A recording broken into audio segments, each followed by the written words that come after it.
আজকে আমাদের বিকালে নাস্তায় চটপটি করলো, এই যে চটপটি।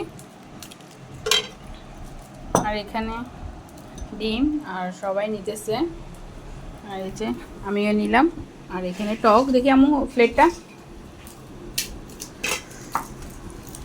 এখানে সালাদ নিলাম, গাজর,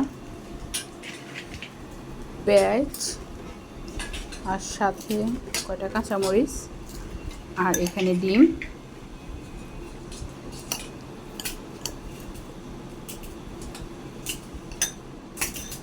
আর এখানে এখন টক নিব, টক বেশি করে নিতেছি। আর এখন ফুচকা নিব।